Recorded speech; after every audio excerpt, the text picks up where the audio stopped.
오늘 성경 말씀 시편 109편입니다.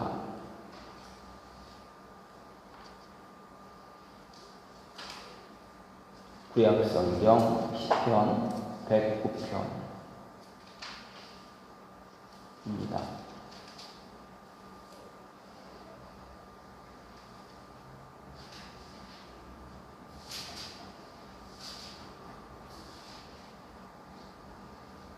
시편 109편 1절부터 보겠습니다. 내가 찬양하는 하나님이여 잠잠하지 마옵소서.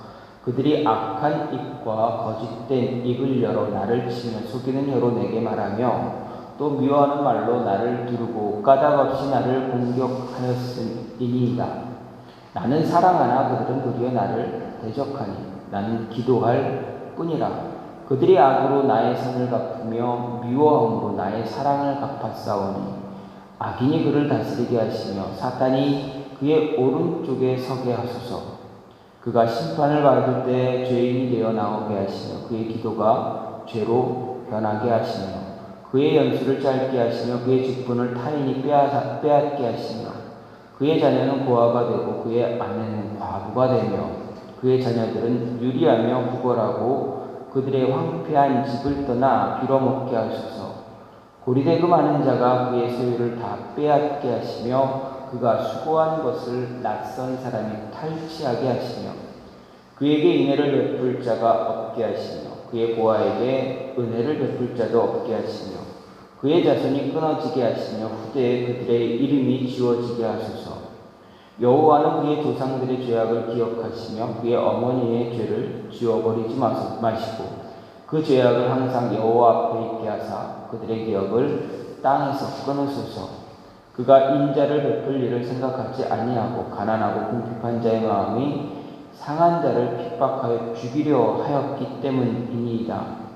그가 저주하기를 좋아하더니 그것이 자기에게 임하고 축복하기를 기뻐하지 아니하더니 복이 그를 멀리 떠났으며 또 저주하기를 못 입듯 하더니 저주가 물같이 그의 몸속으로 들어가며 기름같이 그의 뼛속으로 들어갔나이다. 저주가 그에게는 입는 옷 같고 항상 뛰는 띠와 같게 하소서. 이는 나의 대적들이 곧 내 영혼을 대적하여 악담하는 자들이 여호와께 받는 보응이니이다. 그러나 주 여호와여 주의 이름으로 말미암아 나를 선대하소서. 주의 인자하심이 선하시오니 나를 건지소서. 나는 가난하고 궁핍하여 나의 중심이 상함이니이다. 나는 석양 그림자같이 지나가고 또 메뚜기같이 불려가오며 금식함으로 내 무릎이 흔들리고 내 육체는 수척하오며 나는 또 그들의 비방거리라. 그들이 나를 보면 머리를 흔드나이다.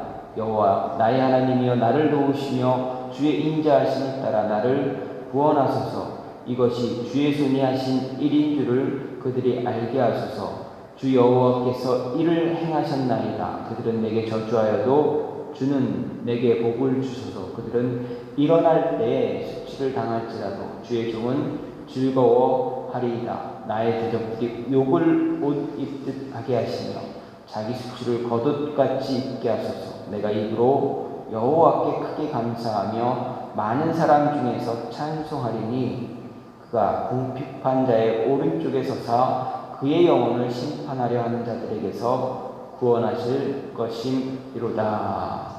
아멘. 오늘 말씀 시편 109편 1절부터 31절 말씀입니다. 좀 길지만 다 보았습니다. 어느 한 목사님이 기도에 관해서 설교를 하다가 든 예화가 있습니다. 그 목사님은 예배 시간에, 설교 시간에 이런 이야기를 했다고 합니다. 기도해야 하는 이유가 무엇인가? 우리가 왜 기도해야 됩니까? 이런 질문을 했습니다. 그리고 계속해서 말하기를 기도에 대해서 잘못 생각하고 있는 사람들 중에 기도는 나약한 사람들이나 하는 그런 것이다. 이렇게 생각하는 사람도 있는 것 같다. 이렇게 말씀하셨습니다. 왜냐하면 오래전에 그 목사님의 교회에 거쳐간 한 성도님이 있었습니다. 한 여자분이 있었습니다. 근데 그 성도님은 그 교회에 어떻게 계속 꾸준하게 오래전부터 계속 한 몇 년을 같이 함께 있었던 분이 아니라 남편이 안식년을 받아서 잠시 쉬러 내려왔을 때 쉬기 위해서 잠시 왔을 때 거쳐 가셨던 그런 분이었습니다. 남편이 1년 안식년으로 와 있는 바람에 그 교회에 출석하게 되었다는 이야기입니다. 그 남편이 일했던 곳은 서울대학교였습니다. 교수님이었습니다. 역사를 가르치시는 꽤 유명한 교수님이었습니다. 그리고 그 여자 성도님 역시 방송국에서 스크립트를 이제 쓰시는 분이었다 합니다. 남편은 교회를 다니지 않았지만 이 부인은 교회를 열심히 나왔습니다. 1년 내내 쉬지 않고 새벽 기도를 나오셨다고 합니다. 올 때는 다른 분의 아이들을 받아서 왔지만 이제 갈 때는 오는 시간은 늘 정해져 있지 않습니까? 새벽 예배 시간이 정해져 있기 때문에 그 시간에 만납시다 하면 되는데 예배가 끝나고 기도가 끝나려면 어떻게 됩니까? 개개인마다 차이가 있습니다. 바빠서 일찍 가야 하시는 분들은 일찍 가고, 또 시간이 여유가 있어서 오래 기도하시는 분들은 또 오래 기도하고 하시고, 오래 기도하시다가도 또 일찍 가실 때도 있고, 일찍 가다가도 또 오랫동안 기도하시는 그런 모습이 있지 않습니까? 그러다 보니 이 목사님이 그 여자 성도님을 위해서 이제 돌아가실 때 라이드를 담당하셨다고 합니다. 근데 갑자기 어느 날 이 여자분이 이런 이야기합니다. 목사님, 내일부터는 제가 새벽 예배 못 나올 것 같습니다. 그동안 계속 새벽 예배 끝나고 라이드를 하시면서 이런저런 얘기, 신앙적인 얘기, 일반적인 얘기들 이렇게 조금씩 주고받던 그런 모습이었는데 갑자기 그런 이야기를 하시니 목사님이 궁금했습니다. 무슨 일 때문에 그렇습니까? 왜 그러세요? 그랬더니 이분이 그렇게 이야기합니다. 남편이 새벽 예배를 못 가게 합니다. 가지 말라 합니다. 어떻게 하면 좋겠습니까? 여러분, 목사에게도 이런 질문은 난감합니다. 그 목사님도 굉장히 난감했다고 합니다. 남편이 아내가 새벽 예배, 누가 새벽 예배 못 가게 하면 날 붙잡고 못 가게 한다고 어떻게 해야 됩니까? 뿌리치고 와라, 싸우면서 싸우고 와라 이렇게 이야기해야 되는지 아니면 기도해 봅시다 이렇게 이야기하는지 어떻게 해야 되는지 참 난감합니다. 그때마다 하나님이 주시는 지혜가 있어야만 좋은 해결책을 제시할 수 있는데 하나님이 지혜를 주시지 않으면 정말 난감합니다.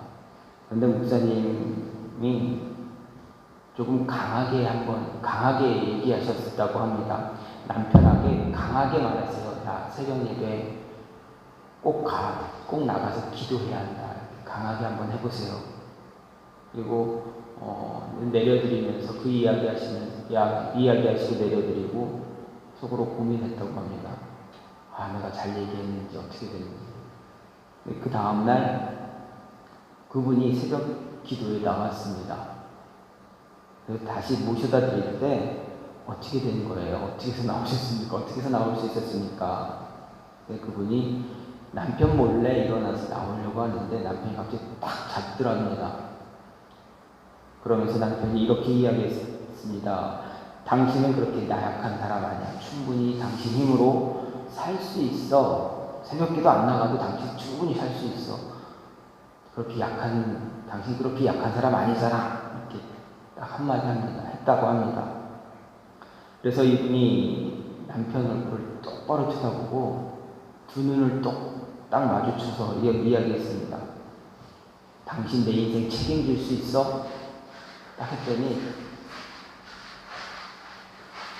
이 남편이 하는 말이 아니 책임 못 져 이렇게 이야기했다고 합니다.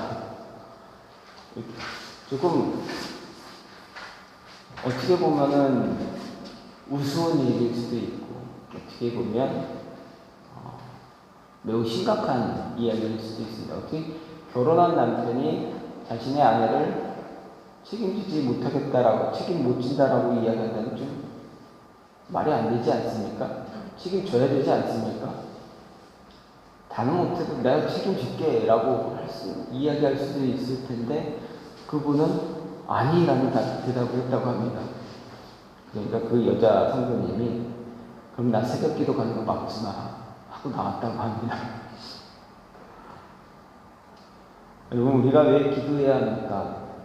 자기 힘으로 살 수 없는 약한 사람이기 때문에 기도해야 됩니까? 우리가 나 스스로 나를 보장할 수 없어서 기도해야 합니까? 만약에 서울대학교 교수님처럼 약한 기도는 약한 사람들이나 하는 것이다 이렇게 생각하십니까? 어떻게 보면 틀린 말은 아닙니다. 우리는 약한 자들, 약한 존재들입니다. 그리스도인들은 자신의 연약함을 고백하는 것이 바로 기도, 우리의 연약함을 고백하는 것이 바로 기도입니다.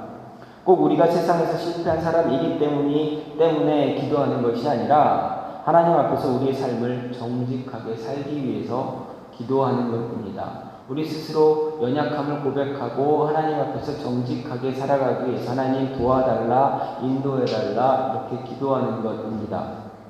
오늘 시편 저자인 다윗도 그렇습니다. 자신의 연약함을 이야기하지만 그가 하나님께 기도한 이유는 무엇입니까? 오직 자신의 모습을 바르게 세우기 위한 것이었습니다.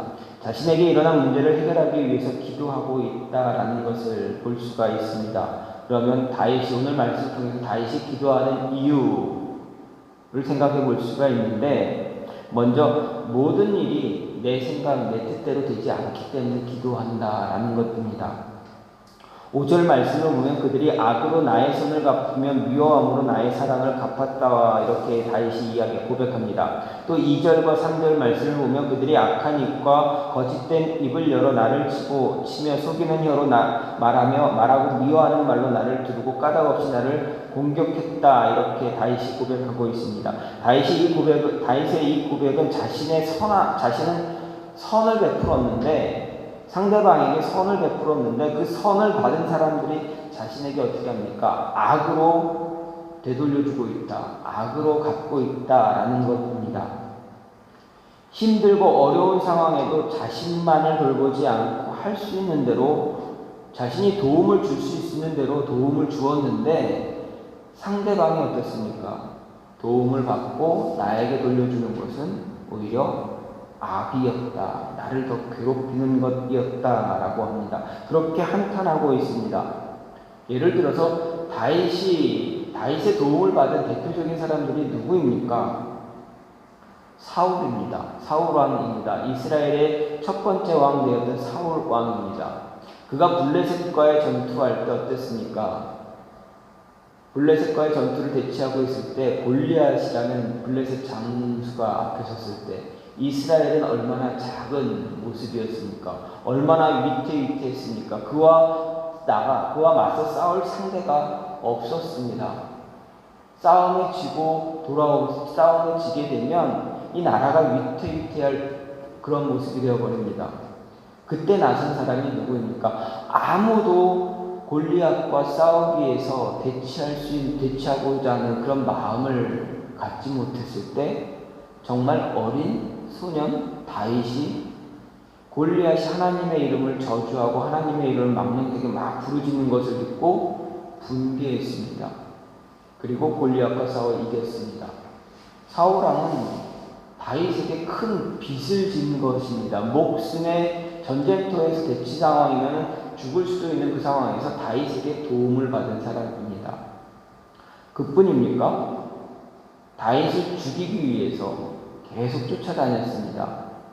사람들이 사울이 죽인다는 천천히여 다윗은 만만이다라는 이 노래 가사 때문에, 이 노래 하나 때문에 시기 질투가 일어나 다윗을 죽이려고 하는 것입니다. 많은 시간 동안 많은 해를 쫓아다니면서 다윗을 죽이려 할 때 어땠습니까? 다윗을 죽일 수가 있었습니까? 오히려 사울 왕은 다윗에게 죽음을 당할 그런 모습이 있었습니다. 다윗은 사울을 죽일 수 있는 기회가 2번이나 있었습니다. 그때 어떻게 했습니까? 다윗은 사울을 죽이지 않았습니다. 왜 그렇습니까? 하나님으로부터 기름 부음 받은 자이기 때문에 하나님이 세우신 자를 내가 처벌할 수 없다. 내가 억제할 수 없다. 하나님이 하실 것이다. 라는 믿음 가지고 사울을 살려주었습니다. 그렇다면 사울은 다윗에 의해서 3번이나 목숨을 부지할 수가 있었습니다. 그렇다면 어떻습니까? 다윗을 죽이기 위해서 쫓아다녀야 됩니까? 그만두어야 됩니다. 오히려 다윗을 데리고 와서 나를 살려줬으니 고맙다라고 다윗을 더 선하게 대해야 하고 다윗에게 다윗이 원하는 것도 다 줄 수 있는 사람이 되어줘야 됩니다. 은혜를 은혜로 갚아야지 은혜를 악으로 갚지 말아야 하는 사람이 바로 사울 왕이었습니다. 그런데도 사울은 끊임없이 다윗을 죽이기 위해서 계속 쫓아다녔습니다. 선을 베풀었지만 돌아오는 것은 도리어 악한 것뿐이었습니다. 이럴 때 다윗의 마음은 어떻습니까? 얼마나 마음이 아프겠습니까? 그래서 특히 4절에서 나는 사랑하나 저희는 도리어 나를 대적한다 이렇게 고백했습니다. 사울뿐만이 아닙니다. 그의 아들 다윗의 아들 압살롬은 어떻습니까? 자신의 형을 죽였습니다. 물론 자신의 형이 자신의 여동생에게 몹쓸 짓을 했습니다. 아버지가 그것을 해결하지 못해서 형을 죽였습니다. 그리고 도망갔습니다. 어떻게 해야 됩니까? 늦게라도 죽은 사람은 죽은 사람이 어떻게 할 수 없으니까. 그러면 어떻게 됩니까? 압살롬에게도 분명 그 압살롬이 행한 일에 대한 처벌은 내려져야 됩니다. 그런데 어떻습니까? 아무런 처벌도 하지 않았습니다. 그랬더니 나중에 압살롬은 아버지 다윗을 반역해서 반기를 칼을 아버지 목에 겨누는 그런 아들이 되어버렸습니다. 그럼에도 다윗은 어떻습니까? 자신의 군사들에게 자신의 장수 요압에게 무엇라 부탁합니까? 압살롬 전투할 때 압살롬 죽이지 마라. 나의 얼굴을 봐서라도 그의 목숨은 살려두라. 나에게 데려와라. 이렇게 이야기합니다. 다윗의 마음과 같았다면 압살롬은 다윗에게 칼을 들이밀지 말아야 합니다. 그뿐입니까? 압살롬과 함께 했던 사람이 있습니다. 다윗과 함께 했던 장수 가운데 아이도메이라는 장수도 모략군 찹사가 있습니다. 제갈량과 같이 요압같이 그렇게 정말 그때 맞춰서 전략과 전술을 잘 이야기했던 사람입니다. 그런데 그가 다윗의 힘이 줄어들어가는 것처럼 보이니 배반합니다. 압살롬에게 붙습니다. 다윗을 죽이려고 합니다. 또 어떻습니까? 시므이라는 사람은 다윗이 도망갈 때 얼마나 저주를 퍼부었습니까? 그럼에도 다윗은 그들을 다 선하게 대했습니다. 저나 여러분에게도 이런 경험이 있지 않습니까? 혹시 여러분에게도 이런 모습이 있지 않습니까? 사랑을 베풀어 줬는데 어느 순간 시간이 지나고 나 보니 상대방이 나를 가스라이팅하는 경우도 있습니다. 좀 어려운 말을 썼지만 상대방이 나를 자신의 뜻에 맞게끔 자신이 원하는 대로 나를 조종하고 있었다라는 것입니다. 그것을 알게 되면 어떻습니까? 나는 저 사람에게 선을 베풀고 저 사람을 참 잘 대해줬는데 지난 시간 되돌아보고 이렇게 보니 오히려 내가 저 사람에게 더 당하고 있었네라는 그런 모습을 볼 수도 있습니다. 줄 수 있는 것 다 주었는데 시간 지나서 보니 도리어 내가 나쁜 사람처럼 되어져 있고 사람들이 나를 더 악하게 나쁘다 이야기할 때도 있다라는 것은 그런 일들을 경험하기도 합니다. 이런 아픔의 경험은 어떻습니까? 우리의 마음, 우리의 내면을 더 황폐하게 만듭니다. 더 아프게, 더 힘들게 만듭니다. 또 사람들에 대한 잘못된 선입견을 가지게 합니다. 사람들 만나기가 두렵습니다. 공황장애도 이런 모습 때문에 공황장애를 겪는 분들도 생기게 됩니다.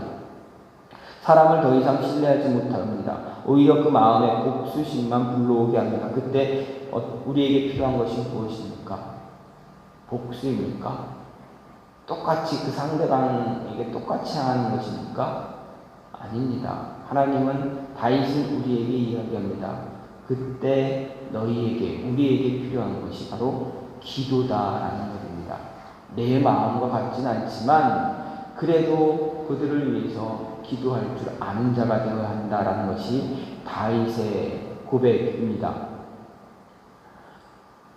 이런 억울한 상황이 다가왔을 때 육체적으로, 심적으로, 영적으로 바르게 서기 위해서 하나님을 붙잡아야 한다는 것이 다윗의 이야기입니다. 모든 건 내려놓고 하나님만 의지하기 위해서 기도해야 합니다. 그래서 다윗은 고백합니다. 나는 기도할 뿐이다.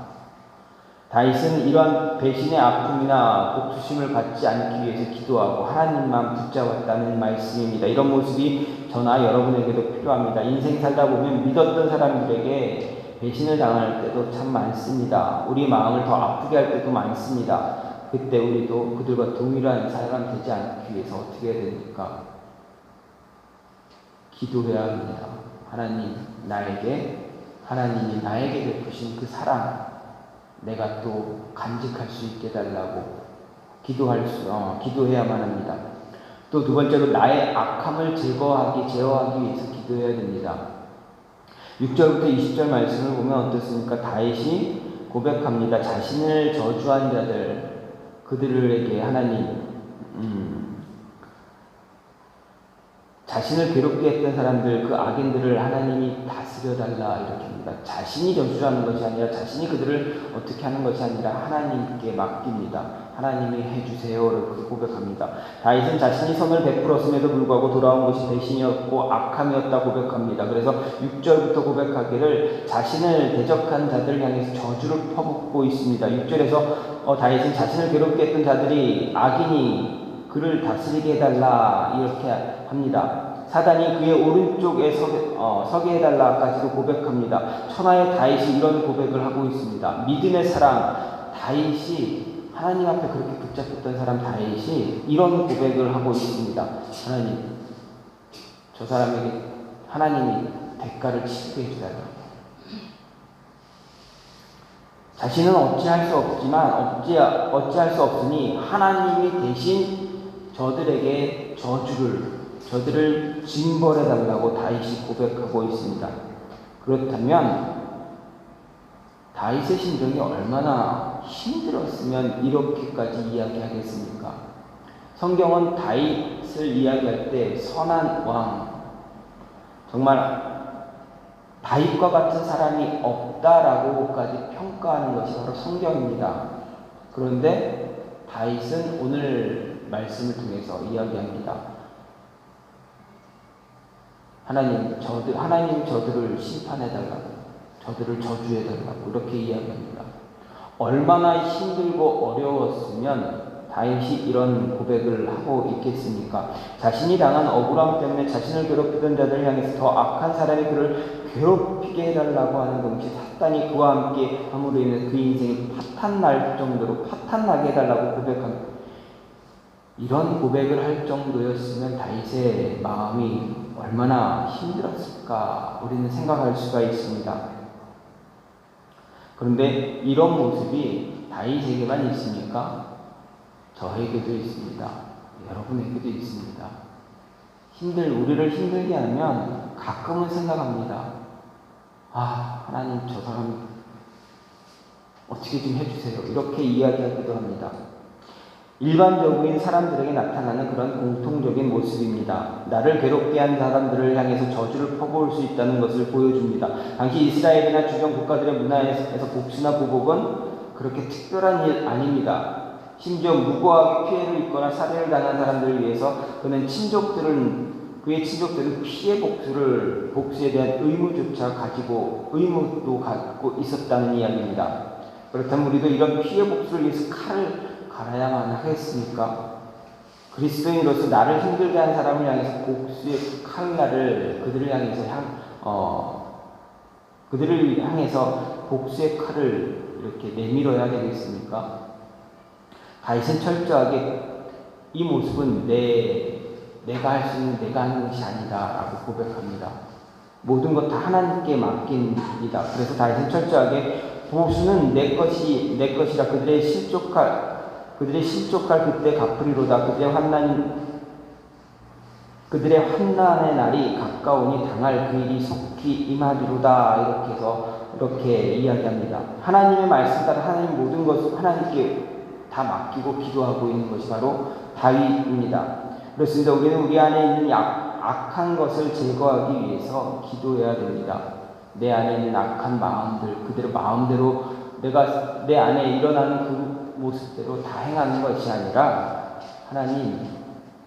하나님께 기도하면서 내 악한 본성, 내가 내 안에 있는 악한 나쁜 이런 마음들 하나님 내가 잘 다스릴 수 있게 해달라고, 그리고 모든 것은 하나님이 일처리는 하나님이 해달라고 하는 것을 기도해야 되는 것이 바로 우리의 모습입니다. 눈에는 눈으로 이에는 이로 이렇게 결론을 내리는 것이 아니라 하나님이 해주세요 라고 하는 것이 바로 우리의 모습이어야 합니다. 기도는 이런 일의 반복을 이제 막을 수가 있습니다. 계속 복수를 하게 되면 복수는 어떻습니까? 복수를 낳습니다. 예전에 이런 무슨 꽁트도 있었고 영화도 있고 드라마도 있지 않았습니까? 억울한 일을 당했더니 그의 아들이 복수를 하고 상대방의 아들이 또 복수하고 나중에 하다 보니까 2대 3대 쭉 많은 시간이 지나다 보니까 자신들이 왜 복수를 해야 되는지, 왜 칼 가지고 왜 싸워야 하는지도 모르고 싸우는 그런 모습도 그런 내용의 어떤 꽁트나 연속 드라마, 영화들이 좀 있었던 것을 기억합니다. 왜 복수해야 되고 왜 싸워야 되는지도 모르고 그냥 계속 대물림하면서 그런 모습을 갖게 됩니다. 그 모습을 갖지 않기 위해서는 어떻게 됩니까? 그것을 끊기 위해서는 어떻게 됩니까? 우리 안에 있는 악한 본성을 제어해야 할 줄 알아야 됩니다. 제어할 수 있는 것은 우리 스스로 할 수는 없습니다. 기도해야 됩니다. 하나님, 우리의 마음 붙잡아 달라고 기도해야 됩니다. 그래야 완전한 승리를 얻을 수가 있습니다. 완전한 승리를 위해서 다윗은 우리에게 이야기합니다. 기도하라. 나는 오직 기도할 뿐이다. 정말 다윗은 승리했습니다. 기도로 승리한 사람이 다윗입니다. 세 번째로 하나님의 뜻을 찾기 위해서 기도했다라고 다윗은 고백합니다. 24절을 보면 금식함으로 내 무릎이 흔들리고 내 육체는 수척하다, 이렇게 다윗이 고백했습니다. 다윗은 자신이 금식하는 것으로 인해서 무릎이 약해졌다고 고백하는 것입니다. 다윗의 금식은 누가 시켜서 한 금식입니까? 그렇지 않습니다. 스스로가 자발적으로 하는 금식입니다. 하지만 여기서 금식했다라는 말은 자발적 금식을 표현하기도 하지만 너무나 상심한 나머지 음식을 먹을 수조차도 없는 상황을 이야기할 때도 사용됩니다. 여러분, 우리 마음이 너무 힘들고 상심하면 음식을 먹는 것조차도 하지 못할 때가 있습니다. 먹을 힘은 있는데 입맛이 없고 입맛이 입에 들지 않으면 어떻게 됩니까? 안 먹는다. 그 억울한 일을 생각하니까 어떻게 됩니까? 먹는 것이 우리 입에 들어갑니까? 안 들어갈 때가 많습니다. 그러다 보니 기력이 약해지고 내가 금식하려고 했던 것이 아니라 그런 모습이 지나다 보니 어떻게 시간이 지나다 보니 금식하게 되었다. 그때도 쓴 단어가 바로 이 단어입니다.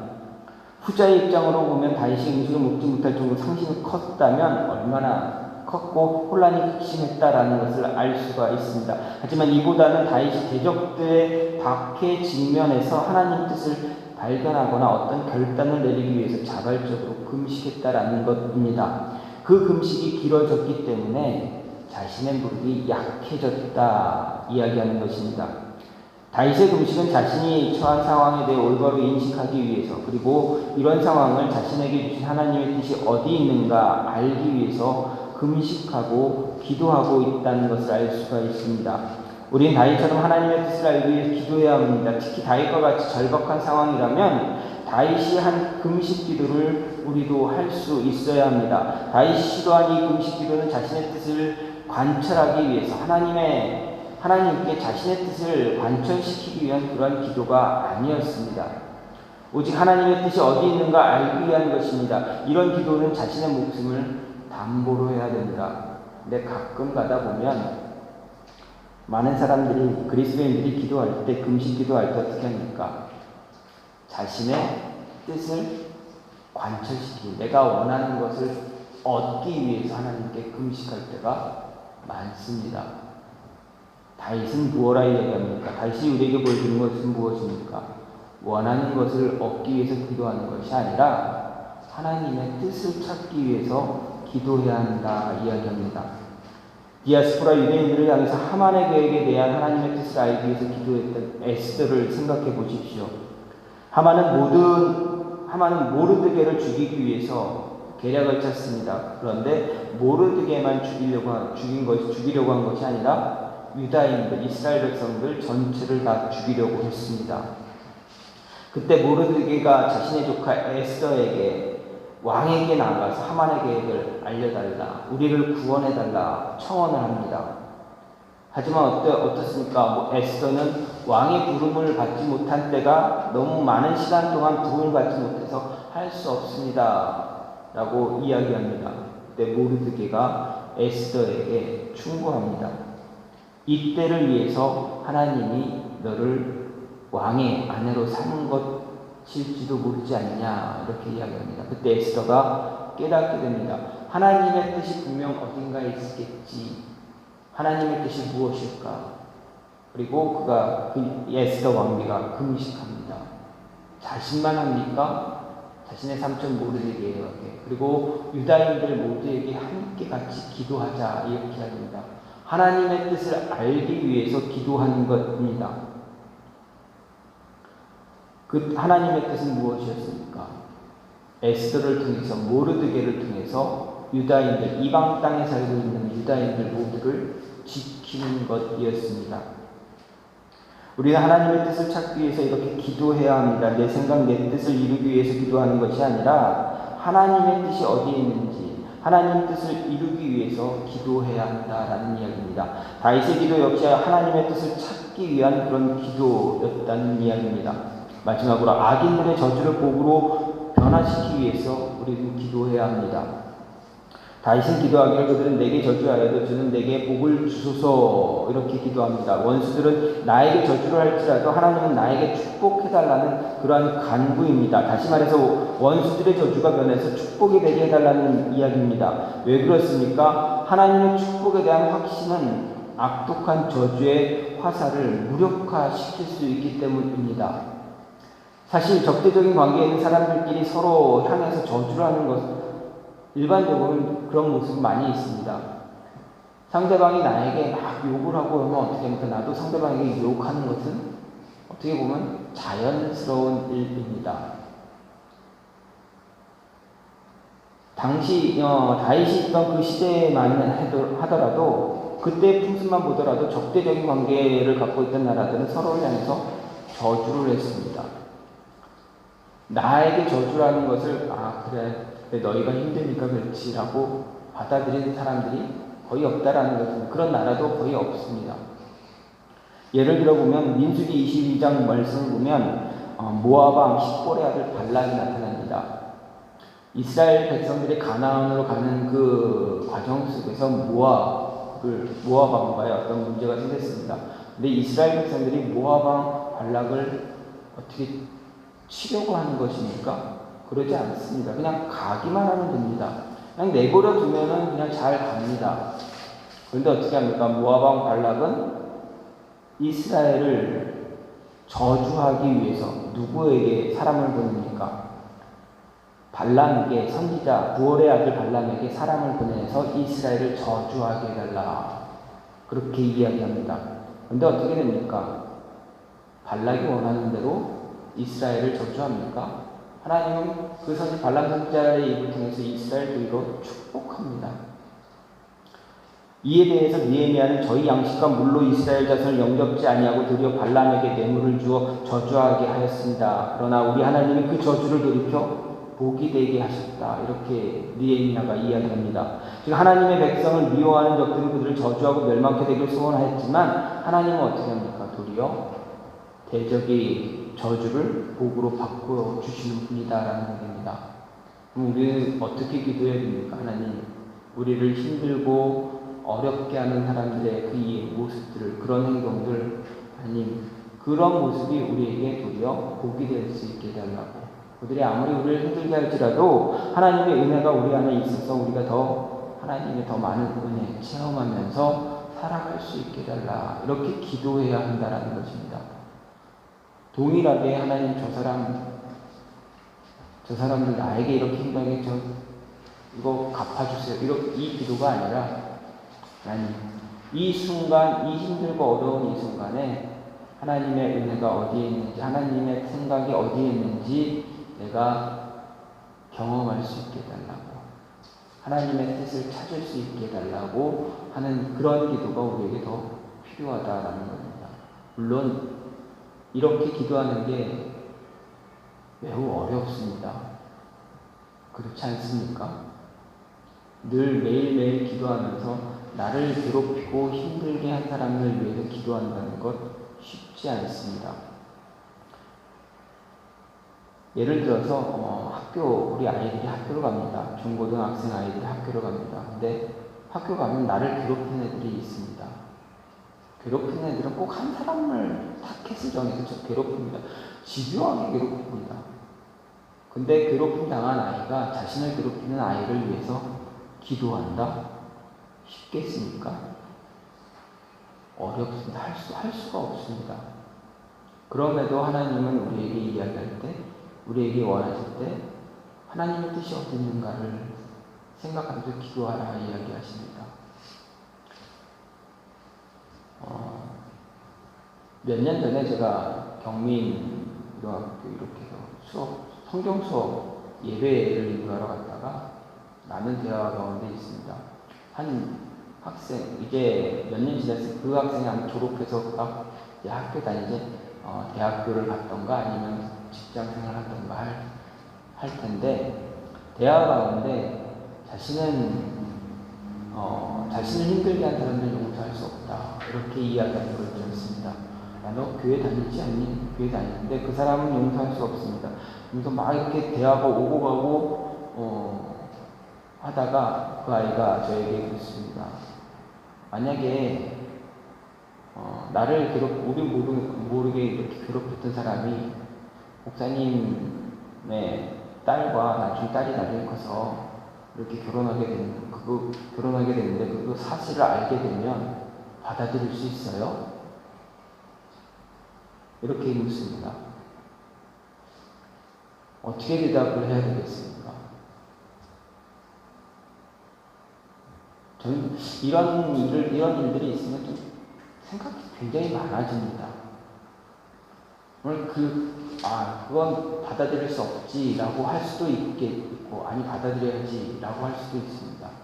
근데 정답은 그 자리에서 나오지는 않습니다. 왜 그랬습니까? 시간이 지나서 정말 그 상황에 처해져야 정답을 내가 가질 수가 있습니다. 근데 생각해보면, 내가 그리스도인이고 하나님의 사람이고 정말 내가 예수님을 내 구주로 영접한 사람이라면 예수님은 나를 위해서 하셨는데 나는 못할 건 내가 안 하면 과연 될까? 그런데 막상 그 일이 닥치면 내가 할 수 있을까? 이런 고민들이 왔다 갔다 합니다. 여러분은 어떻게 해야 되겠습니까? 이 고민에 대한 해답은 어디 있습니까? 그 당시 그 시대가 되면 하나님이 지혜를 주시고 어떤 일들을 이끌어 인도해 주시겠지만 지금 우리에게 주시는 대답은 하나님 그때 그러한 일들이 혹시라도 생긴다면 하나님의 뜻이 어디 있는지 알 수 있는 그런 모습 갖게 해달라고 기도해야 한다라는 것입니다. 어떤 분이 그런 이야기했습니다. 만약에 예수님을 믿었기 때문에 순교의 자리가 섰을 때 어떻게 할 거냐? 과연 예수님을 위해서 순교할 수 있느냐? 순교해야 되느냐? 아니면 목숨을 위해서 저거 해야 되느냐?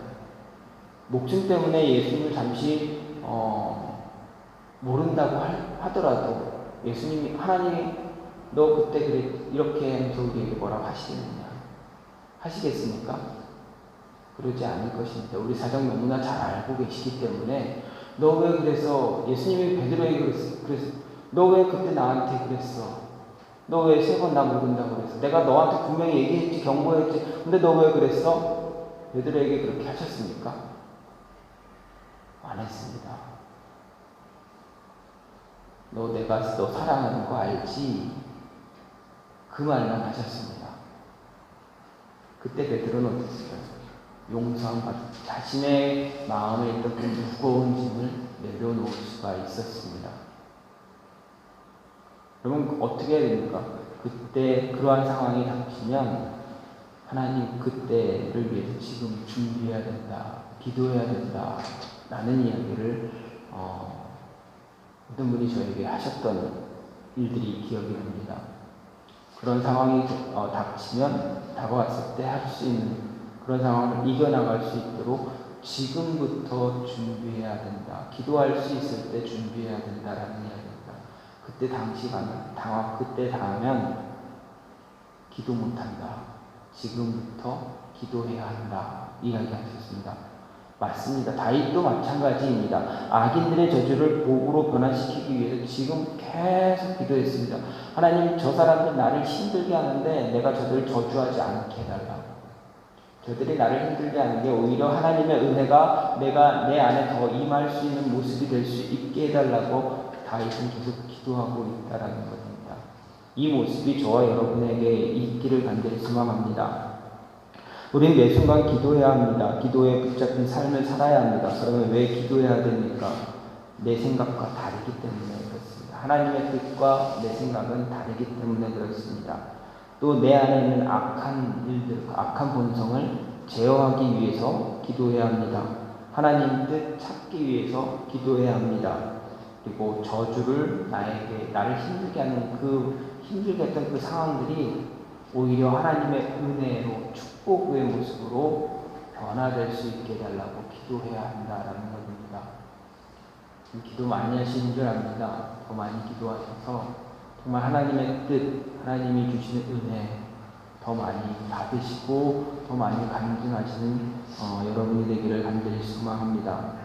이 시간 같이 기도하기를 원하는데, 하나님, 우리의 기도가 끊어지지 않게 해달라고, 우리의 기도가 계속 지속되어서 하나님의 뜻을 잘 깨닫고 그 뜻을 위해서 살아갈 수 있는 모습 갖게 해달라고, 하나님의 은혜를 더 많이 경험해서 그것을 전할 수 있는 모습, 그런 하나님의 자녀들 될 수 있게 해달라고 이 시간 같이 기도하는 시간을 갖겠습니다.